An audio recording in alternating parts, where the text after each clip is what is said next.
My question is, I truly believe that through life, we go through experiences, and every experience that we have, when it feels bad, we are learning a life lesson.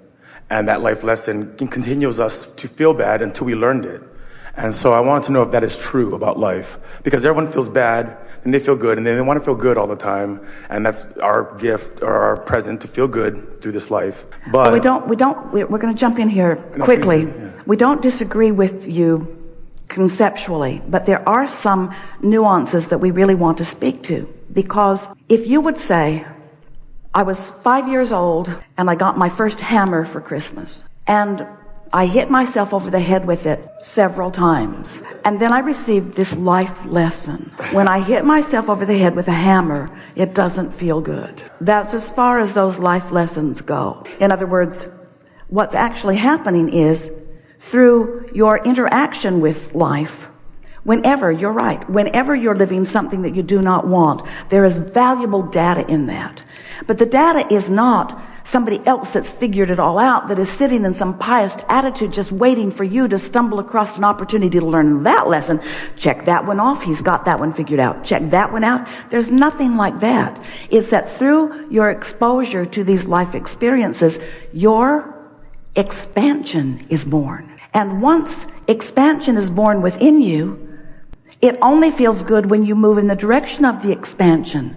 And that's why sometimes holding yourself in opposition to your own expansion feels so awful. But that's not a life lesson that's assigned to you. This is a universal truth of universal laws. It's sort of like you're 5 years old again, and you're with Esther, and you've crawled up on the top of the neighbor's barn, and you're about to have a life lesson in gravity. My mother says if I fall off this barn, it will hurt me. But my mother has been wrong about so many things. My mother was right. In other words, words don't teach, but life experience does. Right. And these universal laws, law of attraction is primarily what we are talking about, will teach you if you're paying attention, you see. Gravity is easier to understand, but you don't call that life lessons. What do you call your exposure to gravity and inertia and those physical forces on your planet? Do you call them life lessons?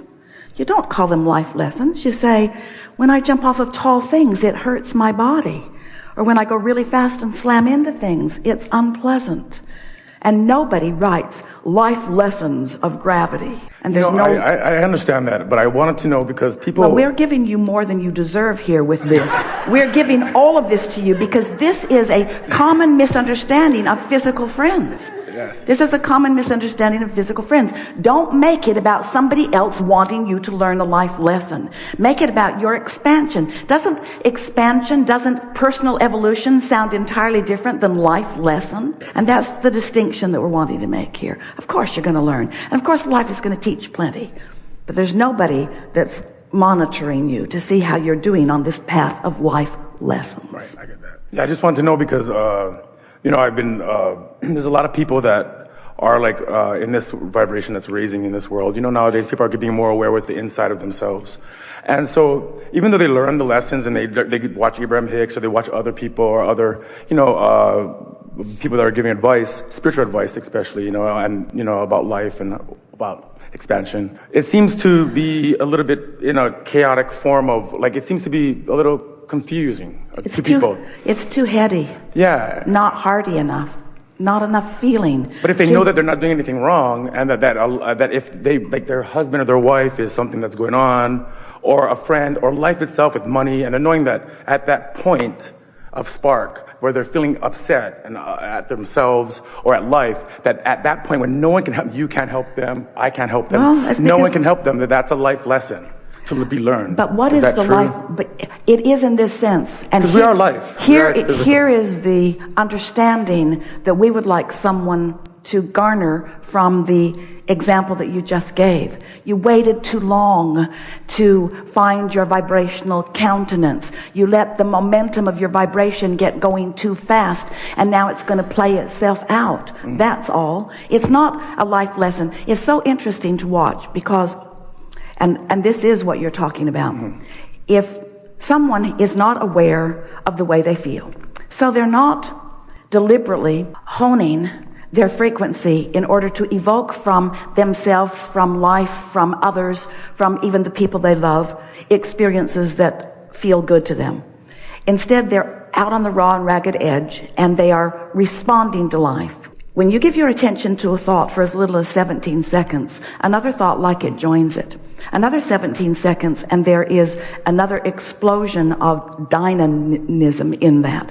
Once you cross the 68-second mark, you've got momentum moving along. So if people are not paying attention to the way they feel and not doing anything about bringing themselves back into alignment, they are going to increase the momentum fast enough that it's very difficult to pull back. The silly analogy that we give you, that every one of you understand, is being on top of a hill, letting your parking brake off and taking it out of gear, and deciding that you're just going to have a life lesson on gravity. So you just nudge your vehicle from behind, and it starts to move forward, and right away you realize what's going to happen. But isn't that what we do? So you stop it.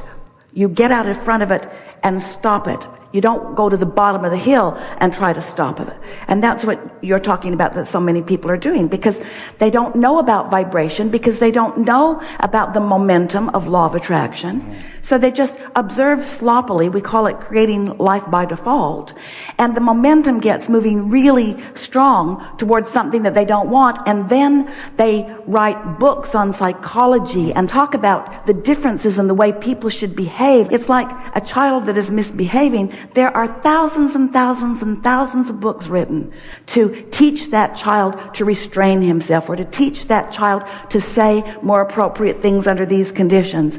And almost no one is understanding that it's too late. By the time the child is acting out, too late for this moment. It's too late to rein it back. Right. You got to start at the earlier stage. But I don't mean it's too late. How do they get to a position where they are in this crisis? And then, you start with that's what I'm saying. You start, to be like, I'm in a crisis and I cause this for myself, causes an abundance of hatred towards oneself that people feel all the time. And so when they're in that crisis, to feel that they're not, that they're learning a life lesson. So our soothing words to them are, you are where you are, and momentum has taken you here because you've been offering vibrations based upon what you're observing that didn't feel good when you offered them, and they really don't feel good now. But you're right. Usually someone in that crisis is not going to hear our words either, right, because the crisis is so big around them. But we would walk them back. Give us an example of something that is a crisis, and we will walk that person back to the place that we are wanting you to begin with. And let's start by saying, what we wish for all of you is an understanding of your point of attraction, and your understanding that you can, if you started early in the day, before too much momentum has taken you too far down too many tracks, you can create a vibration that will bring to you steady unfolding of a pleasant day. And if you play with this, you will show that to yourself.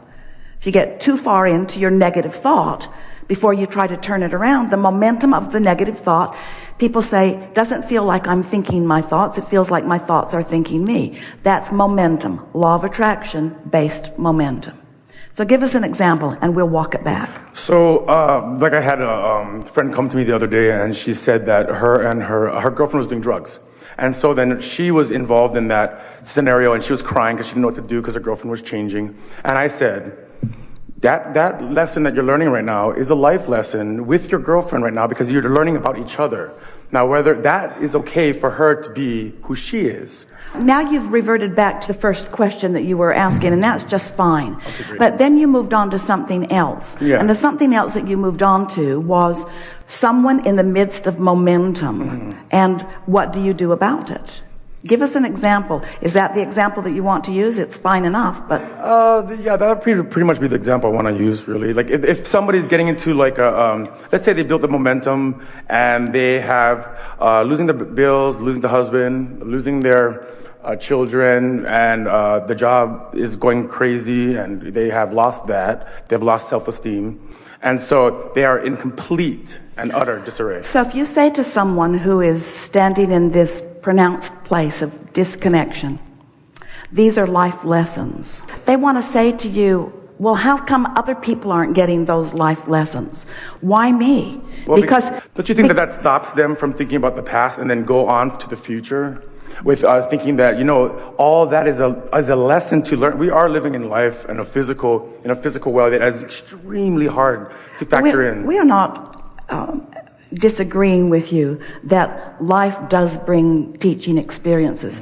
But what we are wanting you to, all of you, to feel from us right now is that when the life or the vehicle is speeding down the hill out of control, standing and trying to stop it is not a good idea, because it's just going to run over the top of you. And surely you've had that experience with person after person as you try to explain to them that it's okay when it very much does not feel all right to them, or that it's a life lesson when they don't care what you call it. They're hurting and they don't want this. Right. In other words, you have to find some way of bringing them back into control of their own experience. So if we were visiting with someone like that, we would say these things to them. Maybe they will hear them now. Most likely they will not. But we would offer a series of explanations. And if they were willing to listen to us long enough, eventually they would come to the place of understanding the worthiness and the rightness of that which they are. And once that vibrational stance is restored, then their life will begin to treat them according to that vibrational stance that they have accomplished. So what we're saying to you is to discuss the issues that they're living, the details of the discomfort that they are living, only keeps that discomfort active in their vibration. Our every word would be focused to soothe them, and that's what you're attempting to do by calling it life lessons, to soothe them back into the well-being that is natural for them. So we would say this series of words. Are you ready to listen for a little while? Because we're going to assume that this is a person that can only absorb so much at a time. So we're going to gently talk this person who is far out of alignment back into vibrational alignment. You'll come along quickly because you're not so far out there on that raw and ragged edge. And we don't want you to relate too much to this person. We're standing in your shoes, speaking to this person. I know it looks bad. I know it feels bad, but it isn't as bad as it feels. I know it seems like there's no way out, but that is not true at all. There are many occasions when just because you can't see what's out there doesn't mean that there isn't a solution that's out there. I want to talk with you, and I want to be on your side, and I want to empathize with you, but I don't want to keep this story of what's wrong active in your vibration. And I don't want to activate what's wrong in your life in my vibration, because I know for sure it's not good for you and it's not good for me. The most important thing I want to say to you is you have not done anything wrong. So you don't need to ask me to choose sides with you against him or against them, because I don't think you've done anything wrong to begin with. I think you're just sorting this out and you're finding your way. I have a sense of the power of who you are, and I've always liked so much of that which I see in you. The thing that I can feel in the strongest way is that the circumstances that you're living are making you ask big time questions. And I believe that every person who has ever overcome anything and found themselves eventually in a much better place has been standing right where you are. And I just want to say, there is nothing wrong with where you're standing as far as I'm concerned, except that you feel so bad while you're standing there. And that's the part that I would like to help with. I so want you to feel better. I so want life to treat you in the way that you deserve to be treated. But you're like so many of us. You've got some habits going on that are preventing what you want from coming into your experience. And so little by little, I'm going to show you how you can focus differently and then live differently. But this is not the best time for us to try to make that happen, because there's a momentum going that has to sort of peter out.